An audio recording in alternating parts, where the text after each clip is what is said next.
1977 MG Ramachandran எனும் நான் என ஒலித்த குரல் 2026 விஜய் எனும் நான் என ஒலிக்கப் போகும். வெற்றி தலைவரின் வெற்றி குரல் ஏழைகளின் குரலாக, தொழிலாளர்களின் குரலாக, முதியோர்களின் குரலாக, பெண்களின் குரலாக, இளைஞர்களின் குரலாக, மாணவர்களின் குரலாக, ஒட்டுமொத்த தமிழக மக்களின் குரலாக தலைவர் தளபதி அவர்களின் குரல் சட்டசபையில் ஒலிக்கும் நாள் வெகு தொலைவில் என்பதை தெரிவித்துக் கொண்டு எனக்கு பேச வாய்ப்பளித்த கழக பொதுச் செயலாளர் அவர்களுக்கும் மத்திய சென்னை மாவட்ட கழக கண்டிக்கின்றோம். உங்களோட அரசியல் நாடகத்திற்கு மறைமுகமாக ஆதரவு அளிக்கும் கோபாலபுரத்து அடிமைகளை அறிவாலயத்தின் கொத்தடிமைகளாக்கி சமூக நீதியை வளர்த்த மாண்புமிகு மன்னர் முத்துவேல் கருணாநிதி ஸ்டாலின் அவர்களே,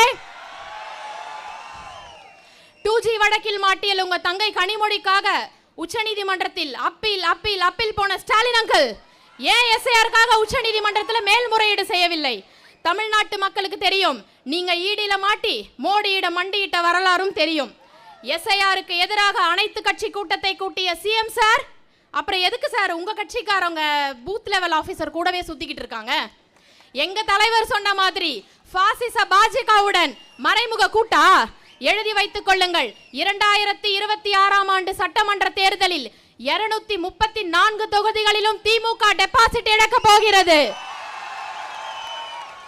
உங்க 75 ஆண்டு கால திராவிட வரலாற்றுக்கு முற்றுப்புள்ளி வைக்க போவது இன்றைய இளைய தலைமுறைதான் என்பதை மறந்து விடாதீர்கள்.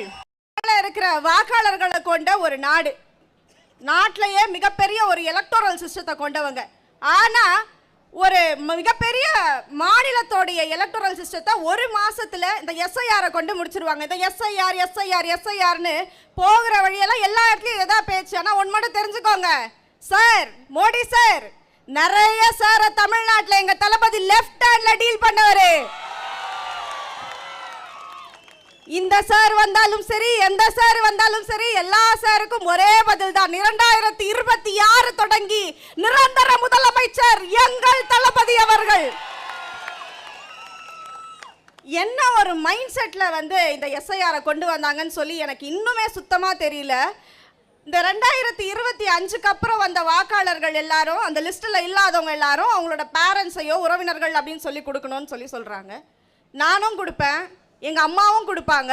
எங்க அம்மாவது ஒரு அட்ரஸ்ல இருக்கும், எந்த ஒரு அட்ரஸ்ல இருக்கும், எந்த ஒரு ரிஜெக்ட் ஆகும். எங்க அம்மாவது ரிஜெக்ட்